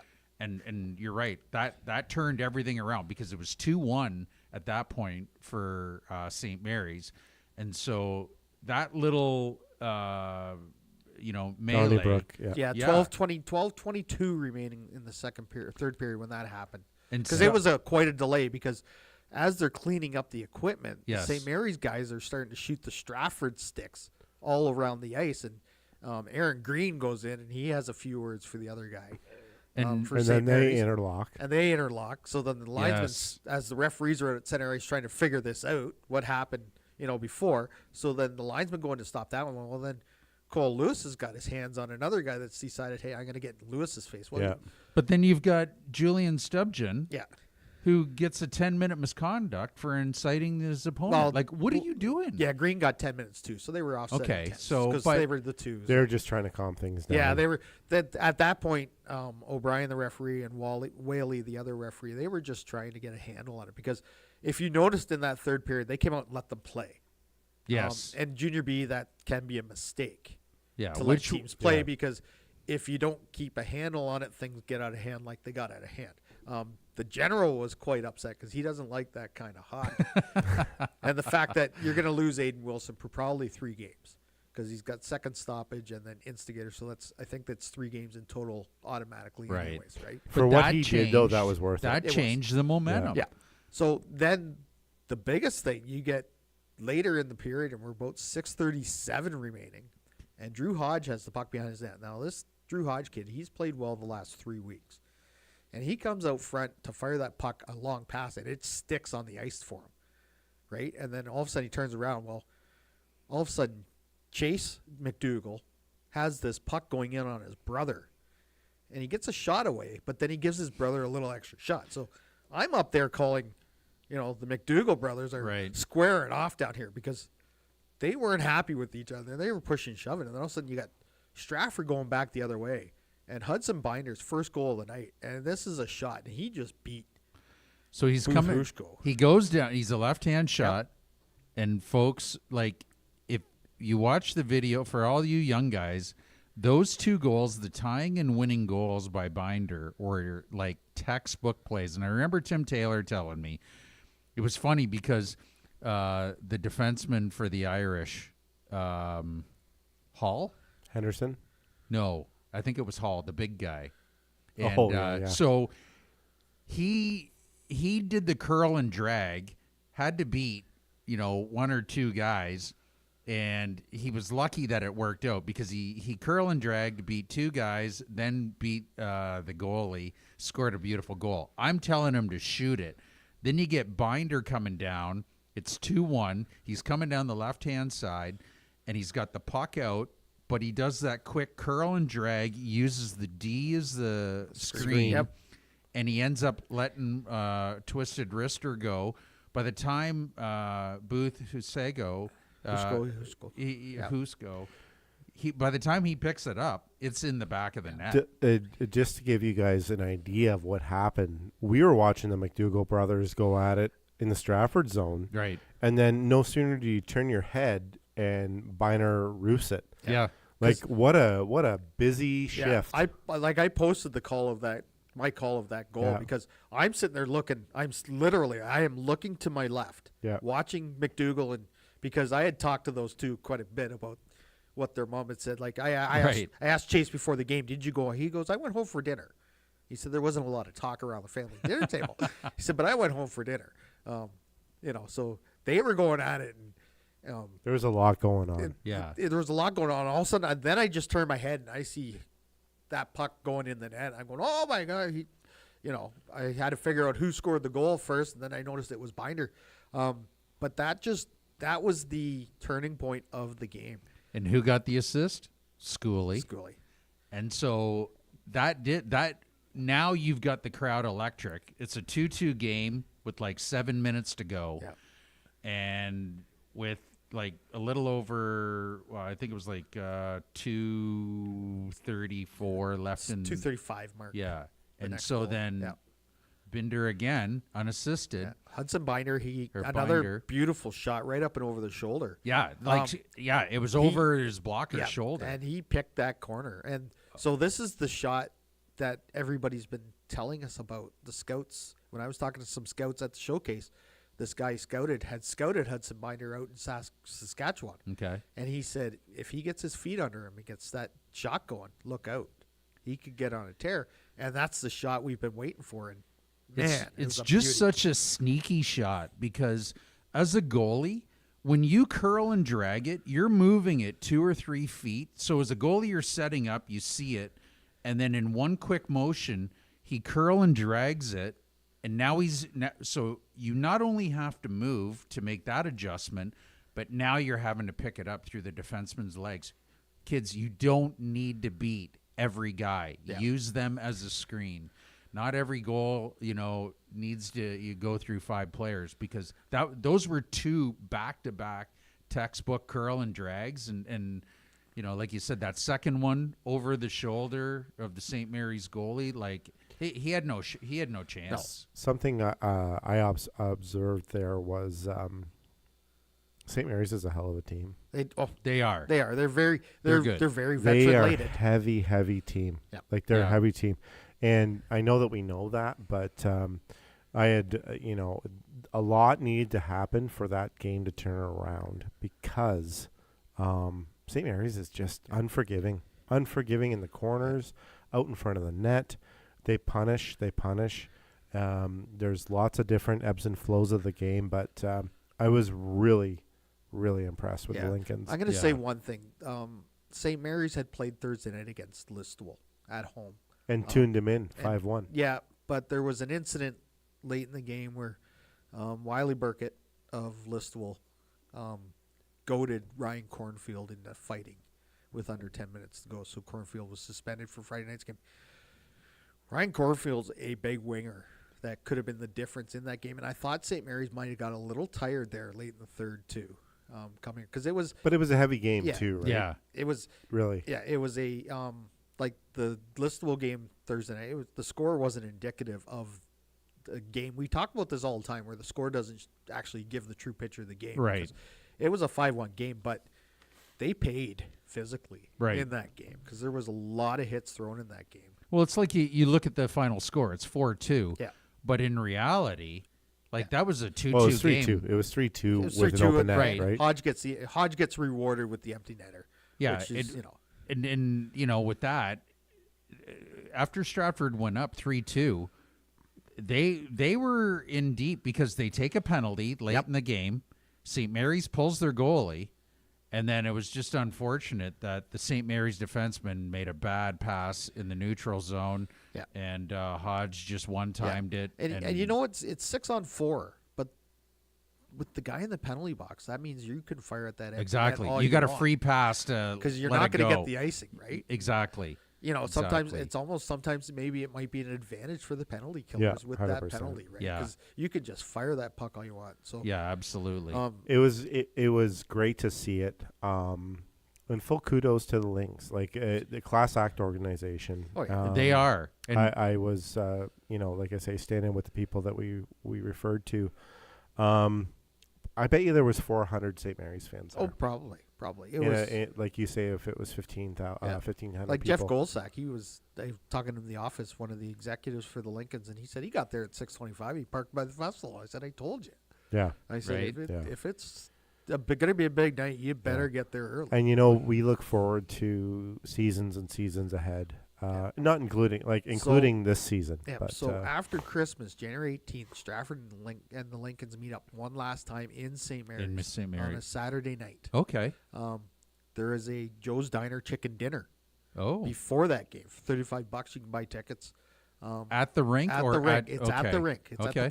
at the Pyramid Center. Yep. You can go to the community hall, have your dinner, and come over and watch the hockey game after. That and game, I guarantee you that chicken dinner, some of the proceeds will yes. go to the Lincolns. Yep. Like that's the Myers family in a Yeah. nutshell, right? Yep. Which is Yeah. great. Yeah, and that game is going to be that place. It'll be sold. packed. It'll be sold. It'll be a $2,000 50-50. Yeah. For sure. Yeah. Right. And the only thing we can hope, and we can, I keep saying this, and I'm not a fortune teller, but I can hope if we can get Stratford and St. Mary's in a 7-game series. Oh, that would in the league final. Yeah. right? For the In Cherry the Western Cup. Cup. No, it'd be in the Western. I don't know what. Oh, I don't that's know which right. cup Yeah, they're it's using different. anymore. Yeah, It's gonna be that's the right. Western I forgot about Conference. that. Yeah, you don't have Midwest No, anymore. you don't have the Midwest anymore. I've got to say one thing. I was really, you guys hit the nail on the head. St. Mary's is a class organization. 100%. And when I was watching on 519 Sports after with the interviews and stuff, I was so impressed with the St. Mary's coach, and I forget which player it was, if it was Spagnuolo or who it was sitting beside him. Yeah. But he took full responsibility for the loss. Like he said Stratford was a better team than we were. And it's just really refreshing that he's not up there making excuses. And, the referee is a former Stratford Junior B player. Like, he owned it. And he just said, like, we I can't remember verbatim, but basically we had him, we let him get away, and we take full responsibility. I didn't think the refereeing was overly bad. No. In that game. No, I thought they did it a was good a job. well refereed. Absolutely. Shane O'Brien did a very good job. Yep. I'm not a referee fan, but considering some of the games I've seen, he did a really good job. Right. Yeah. So Stratford's next test is this Friday coming up. They play LaSalle for the 4th time in 20 days. That's crazy. It's just insane. Yes. And then to finish out before Christmas, we go to Waterloo for the first time. So we how play do you- Waterloo for the first time this year. Was the scheduler like drinking beers while playing darts while doing I the don't schedule? know who Like, schedules it's- this, but for the month Stratford's had, considering how they've played, they went on a little bit, and to get this win against St. Mary's, yeah, if we can get another 2 wins to finish out the Christmas break, you got to be happy with that, because 26 days and you played LaSalle 4 times, exactly. St. Mary's once. top team in the East once, Yeah. the 4th place team in the East once. Yeah. Come on. They're doing good, and it's good for them to see the barometers Yeah. that And- they're going to meet at Yeah. some point in time in the playoffs, Yeah. right? And did you check out the standings No. from 1st to 8th, or 1st to 8th? It's 5 points. Really? Oh yeah, it is so tight. Like it's if you get on a losing streak, you could find yourself going from top to bottom. Holy. You get yourself on a winning streak, Yeah. Elmira, team like that. Right. Waterloo sitting in 9th spot. I don't think they're going to be there all year. No. They're gonna No. they're gonna turn this around after Christmas. Elmira's going to be tough after Christmas. You don't have any room and I think that's the biggest reason why the coaching staff and hockey ops did have that team meeting at Right. 4:00 on Friday, because you don't have room for a lot of error Right. with it that close in the standings. For sure. Because if you lose 4 games in a row, where are you? 8th? Yeah, you jump down like 4 or 5 Yeah, spots. and you don't want to go into the playoffs without home ice advantage. Oh man, like they are so tight. Home ice advantage is like it always means something, but with The best thing these for guys so tight- Stratford would be getting home ice advantage, but also getting a favorable opponent where you're not driving to Chatham or Sarnia right, that's draining. for a series, right? Because so after Christmas, Stratford, their longest trip is Sarnia. There's only one left, right, right? And then we play St. Mary's, which is our closest rival. and right, We play Waterloo. We go to Waterloo twice and Elmira once. So there's not the long road. The LaSalle trips are out of the way. The Chatham Right. trips are out of the way. So which is nice, with the good weather that we've had overall. And they don't have to go there in January And when February, yeah. Who knows what Yeah. the weather's going to be like, right? So and then the January 10th deadline comes. It's going to be coming quick. yes, So Nick Parr and Clarkey and all those guys are going to have to figure out are they making some moves? Or are they going to stay with what they got, right? Because What's your observation with the team? What do you think they might need? you might need another forward, yeah, but I don't know a if forward. the forward. You're heavy on defense. They still got 8. I think they're still carrying 8 defensemen. Wilson, who got into the Donnybrook, he was up after and was talking to a few of the players' dads, and Yeah. I just shook his hand. I said, "Good job, kid." He goes, "Thank you, sir." I Yeah. go, "Jeez, you don't have to He- call me he- sir. What well, they do to you?" But the thing is, Sir is these guys Ernie. are so polite. And They also, really are. when you think of it, like Joe Curtin was out of the lineup Friday night, and he's one of Stratford's steadier defensemen. Like Yeah. him and I was said on the broadcast. I said I'm so used to calling Curtin and Campbell, these two young kids Right. that are playing together, and they've become the steady, shut down defensive pair. They're always on the first power play. But when you have 9 defensemen, people are going to have to sit. But isn't that the Right. image, though, that the Warriors' culture and management and all that demand of these young players? And I think it just reflects so strongly. And I think I would revisit, with your experiences of you and Reuter and all those guys. You'd go to the league banquet and they'd be wearing whatever. You guys are in blazers. You guys are in ties. If just, you want to be classy, dress 100. classy, manners, And then- everything, it all matters. And this same team that I saw Friday night, talking to a few of the players that were excused from the game, same, and Yeah. it's amazing. it really is. I'm going to pump Cole Lewis's tires till he scores You're 100 kidding. points. But I'm going to do it again. I saw something Friday night that it just makes me think, this kid's wiser beyond his years and that. So after the game, I get all packed up and I go downstairs. And I usually go down to the dressing room area to talk to Josh and Herms and all that and some of the players and that. And I go into the hallway, and here's Cole Lewis after a tough win Yep. out there with 4 young kids, signing all the autographs he wants. He's taking stuff into the room for the other players to sign for these kids, and Right. he's just talking away to him. Yeah. And I'm sitting there. I should have taken a picture of it because it's that type of captain. He's showing the way for these younger players. Right. But I think he saw that example too, and that's a great point, though, Les. But in reference to the culture in this town for that team, you know, and there's no escaping it. It's also the parents. Yep.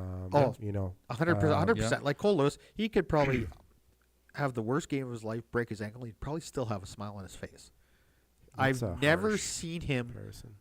without a smile on his face. But that comes, his parents are, you know, top-notch people that I've For known sure. for a lifetime, Yep. right? And his brothers are the same way, Clayton Yeah. and Steve. Well, I don't and know they were him. all there Friday night. Yep. And, Yeah. you know, they show up and they're all there. And there's no guessing what you're going to get with a guy like Cole Lewis, which is great news. And, you know, I look at guys like Parsi and Clarkey who, you know, were seeing that 2 or 3 years ago. For them to actually nail it down and know that. Yeah.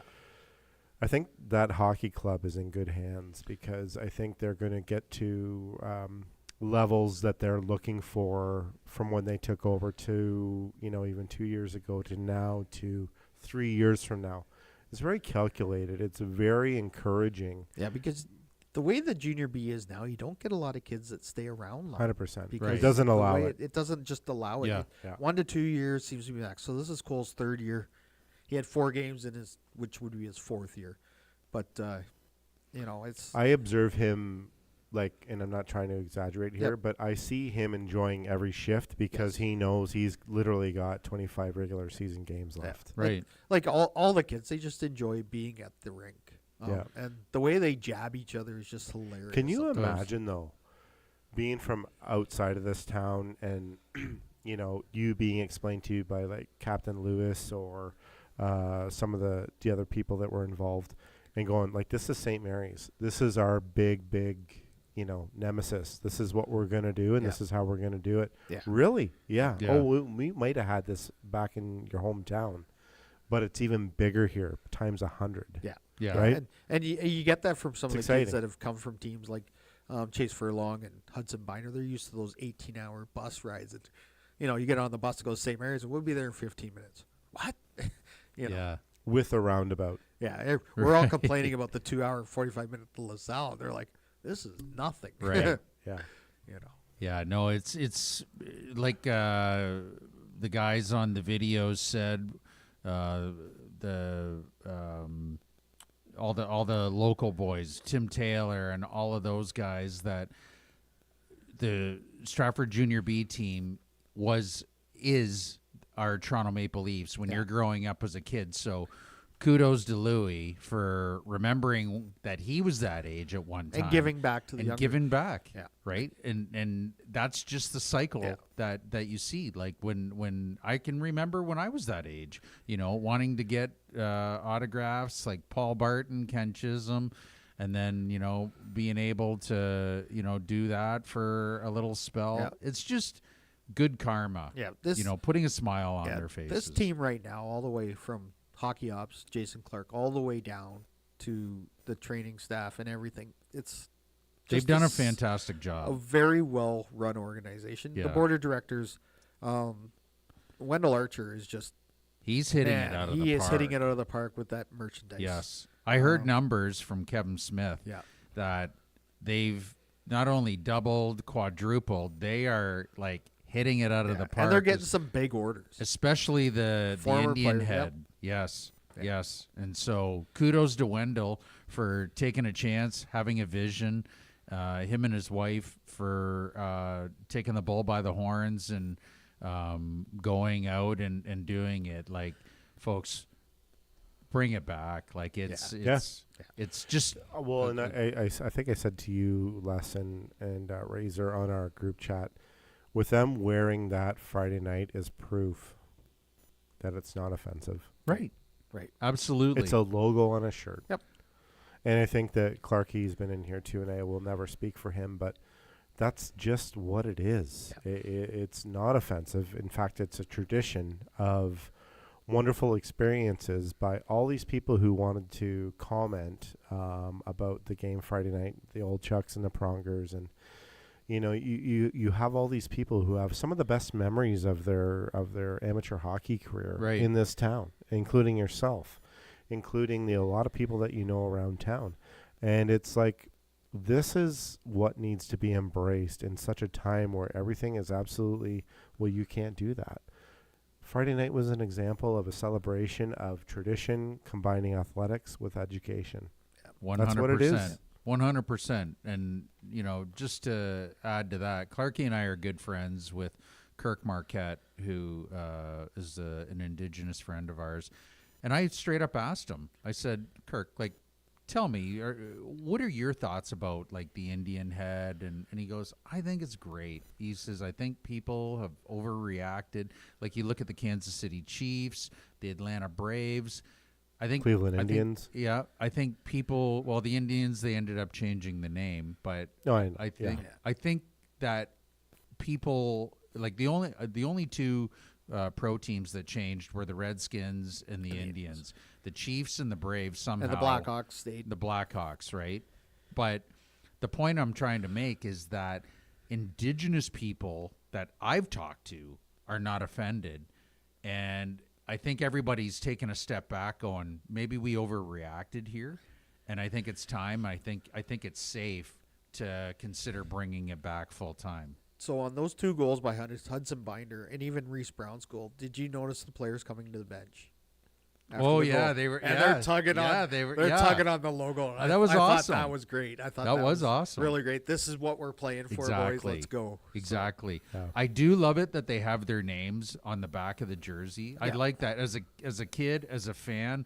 And I hate the Yankees because, you know, when they bring up these new guys, you know, sometimes you don't know who No, they you are. hate Soto, not the Yankees. Right? Don't even get me started. But you know what? I actually, now that I've calmed down, I'm glad that they didn't, because they're able to spend money in so many different areas, but that's another There story. goes there goes That's that a 5-year squirrel. story. That's some a other 5-year time. That's 5-year story. But Anyways, excellent night, and to the Warriors organization, what a great night that was, and we appreciate that as fans, and I know Les is on the broadcast, which I know they had a lot of fun. I mentioned on our to friends or whatever it was, there was that little buzz in the Almond that night. Yep. And boy, that's always That fun. old when that is. barn turned 100 on Sunday. Yeah. It's just I said it on the broadcast. I said, you being on the road with this team, I get homesick for the Almond Arena. yeah. Especially when I'm in LaSalle calling a game from behind the saw- goaltender. Yeah, amazing. Or where was it, Chatham, where like they've got like the air horns? The air or horns right in front of you. Or, Sarnia, you're down in the corner at the far end. You know, Right. It's It's just so professional. The way so that lucky. I'm glad that Stratford has continued excellence from, you know, the press box to having the jerseys, to having guys wear suits, to, you know, the 519. Like, that just looks so professional when you've got that whole thing. That just wants guys to want to come and play I think here. that's the whole full circle of people like Clarkie and Parsy and 100. Willie and Schlitz Yep. and Westman and all those guys. Yep. Don't forget about Knuckles. Knox. Yeah. Yeah, of course. Rob Nechtel. Right. Yeah. They understand. Yeah. 100. They understand. They 100. understand what that means. They understand how it looks. They understand how it's perceived. They understand the tradition, and it just makes you a point of difference. They were those kids Yep. in the hallway, Yep. right? And they all played minor hockey, Yeah. and it's just great to see a night like that to send the fans So- home. So in the opening, I did the, from captains Dennis Flanagan Jr. #1 all the way up to Cole Lewis this year. Then I had a bunch of the well-known ones in the middle, right? And then I did a list of some of the players that have played there. And somebody says, "Man, you only touched a few, but there's Like you so did that many." on air? Yeah, I did it on. Did air, you mention so- Greg Klim? I did not mention Greg Klum, Okay. but I did No worries. Jamie Hartnett, because that guy played so Yep. many games in Stratford. It's Right. not funny, right? Like I'm excited. There was a buzz about that, like just standing with Yep. Pat Schooley and Greg Barkley Yep. and a bunch of other guys there up at the top, and we were all talking. I said, Scrooge, are you going to be in the top 50? Like, and he's laughing and he says, I don't think so. Yeah. Well, I've talked to Pat a bit about the top 50. And we talked, but it's going to be fun. Like that was just the start of the celebration. We got a whole year, right, of this 50th anniversary in the Alumni. And, I'm sure there's other things they got planned, and I can't wait for us to get down to the 50 because it's going to create a buzz. It is. I like all that, but I like the local kids experiencing it. I like the kids from out of town who are able to fully understand the tradition and the culture and everything that comes with being a warrior / Culleton. I love that story about Clarkie and Parsi, and we need to meet at 4:00, and then they walk in and see. That's what it's all about. 100. That's what it's all about. 100. It's about hockey, but it's about that just tighten that knot on the culture of the team and the brotherhood that's involved and how you stick up for each other. And seeing these NHL players who, it was funny for Eddie O to come back and say, it's been a long time since 81, 82, or 82 or 83. But I'll tell you one thing, and Ian Dunamy, who was on here, how passionately, for a 16-year-old to be here 40 years ago, right? How passionate he was. And the stories go on and on. But it just makes you really alert and aware that these kids are having the time of their lives. Oh, yeah.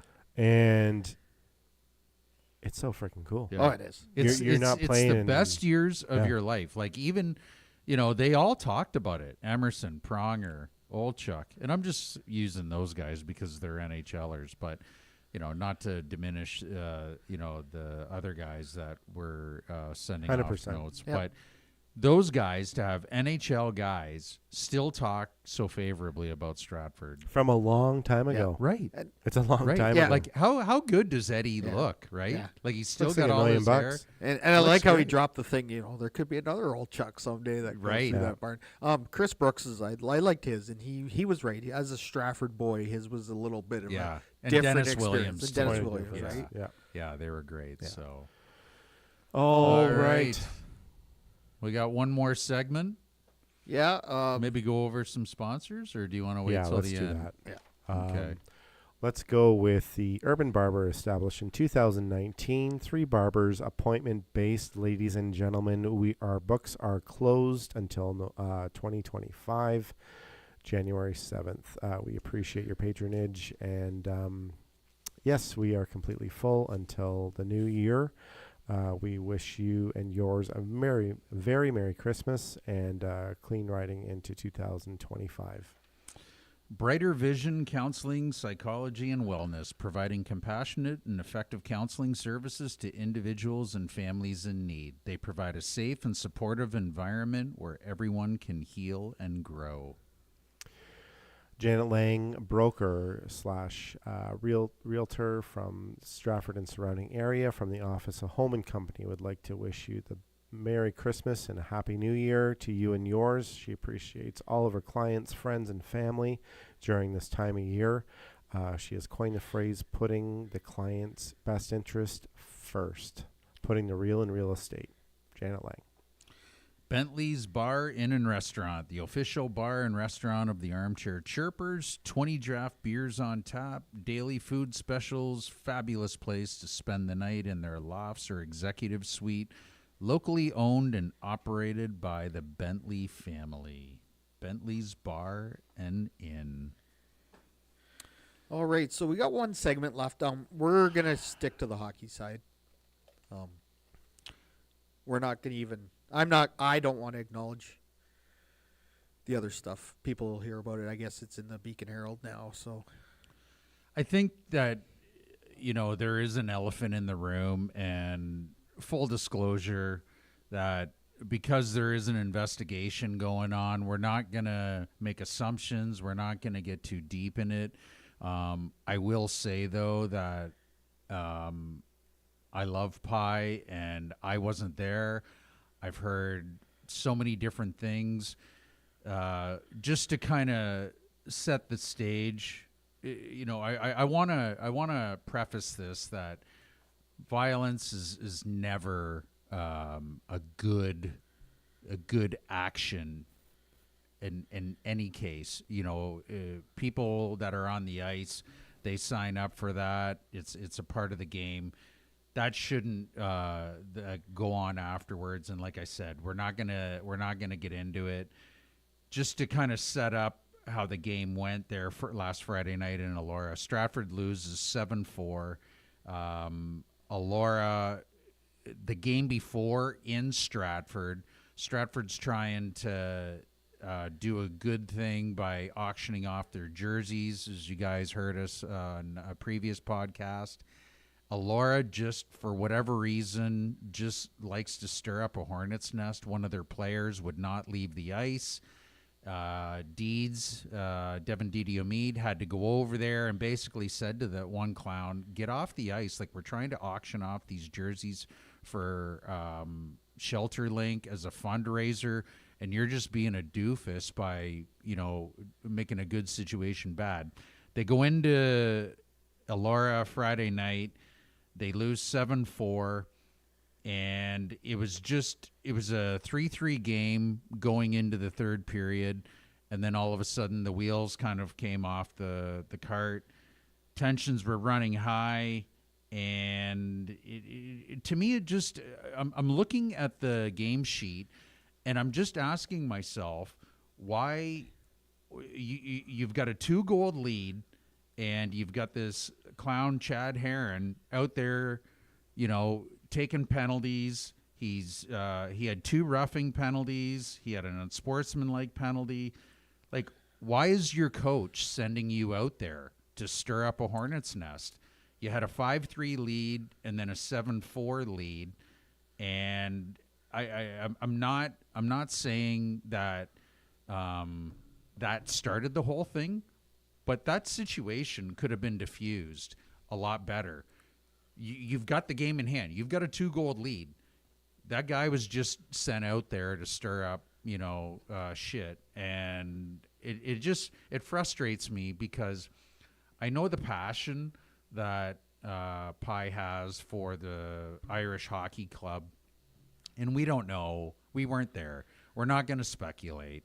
But there's so many rumors and there's so many things going on. It's fluid. We can't comment. It's just very unfortunate that coach thought that it was a good idea to keep the animosity going after the game. I want to be crystal clear, and I've talked to many eyewitnesses that were there. Pi did not go after that coach after the game. The coach literally walked across the lobby and got in his face. Why would you do something like that? You've won the game. You don't need to do that. You are an adult. Pi was not looking for trouble. And unfortunately, this coach thought it was a good idea to taunt him, to get into his face. And now all of a sudden, he didn't like how it all resulted. Well, it's just an unfortunate situation all the way around.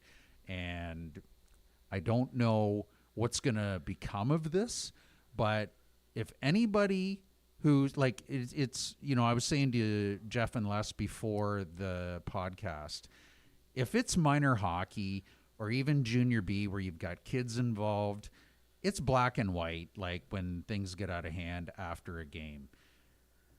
This isn't the case, and anybody who thinks that in a men's league where it's basically a revenue-driven league, and love them or hate them, people pay to come and watch the Stratford Irish and Jamie Petrie. I went to Alvinston. The fans aren't going there to just watch a game and sit on their hands. They're yelling at them. The coach is yelling at Pi. There's people that I've talked to that have said, I go there because of his passion, and I just love what he brings to the game. And unfortunately, the passion carried over too much into the lobby after the game. And now you've got a hornet's nest that I don't know how this is going to play out, but if I'm an owner of one of these teams, you want to make as much money as possible. The best way to make as much money as possible is to have bums in the seats. And if anybody thinks that having Jamie Petrie or the Stratford Irish out of the WOSHL is good for the league, you're wrong. Because love him or hate him, he puts bums in the stands. There isn't a guy who has more passion than him.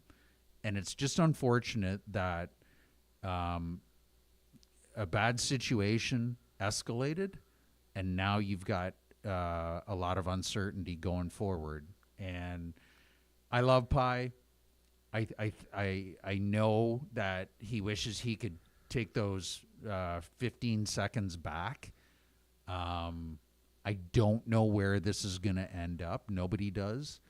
But all I can say is that, folks, don't believe everything that you read, because there's three sides to every story: their side, his side, and the truth. And hopefully the truth does get told and cooler heads prevail, and the Stratford Irish can keep going and fielding a team not only for this season but for future seasons. So I don't know what else to say about it. It's an unfortunate situation that we can't say a whole lot about. I just want Pie to know that you're not alone. We, obviously don't condone violence, but Pie, we love you, brother. And I just want him to know that the Stratford Armchair Chirpers are grateful for everything that Jamie Petrie and the Stratford Irish have done for us this year. We'll continue to support you. If you need anything, we are here for you. And we hope that this unfortunate situation gets corrected in the near future. Yeah, I just skimmed over the Beacon article, and Jeff Morris has said they just need a couple days to figure out what's going to happen moving forward. For people waiting for statements from the Irish. Yeah. Yeah. Yeah. So Which is the best thing, let things settle down. Exactly. yeah. So, but, we'll continue to support the hockey club because it's local hockey and it's a good product on the ice. It really is. It really is. There would be so many losses financially, the city of Stratford, entertainment-wise. Like, there just is no winners if things escalate. Hopefully cooler heads prevail. Yeah. We'll have to trust the process. Exactly. So, But nope, all good, man. Yep. So, that's about all we'll say about that. Yeah. And we'll stick to the hockey. They play Saturday night against that same Allura team. So, Wow, could you have picked a better team Yeah. coming in, folks? Yeah. You might want to come and buy a ticket on Saturday night because to who watch a good knows? hockey game, because that's what I'm Exactly. hoping we get, is a good hockey Yeah. game. For sure. Yeah.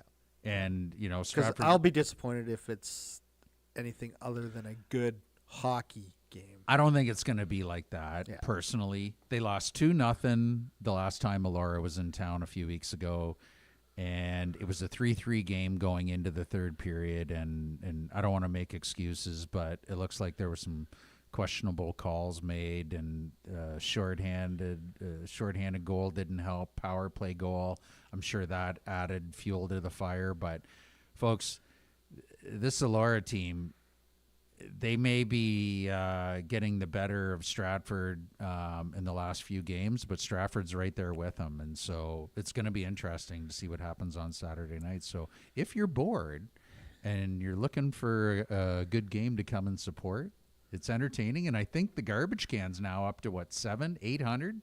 Something like that. Something like that. Yeah. It's at least 7. It could be 800. I forget. I just about slid a puck in and won the 700. Close is only good in horseshoes and handed It is. So It is. But I even had the guys behind me saying my name as the puck's heading towards the hole. Oh, no. I said to them, regardless of where Razor hits it, encourage him for next week. he'll never. Because they want his money. They want his $10. That's So right. He'll never get that puck in the hole. What's he talking about? All right. It's okay not to be okay. Just start the conversation, folks. Thank you so much, everyone, for listening. Our numbers of listeners and viewers on our Armchair Chirper YouTube channel have been absolutely fantastic. So we certainly appreciate you spreading the word to people that you know, and we still continue to gain all this momentum. So thank you so much for that. Be sure to check us out on our social media channels at Facebook and Instagram, and we'll catch you on the flip. All right. Good night, folks. Ciao. Night.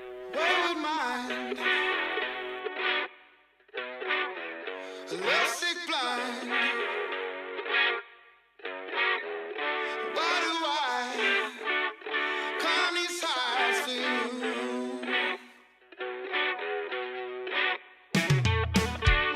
Twisted mule always gets my shit.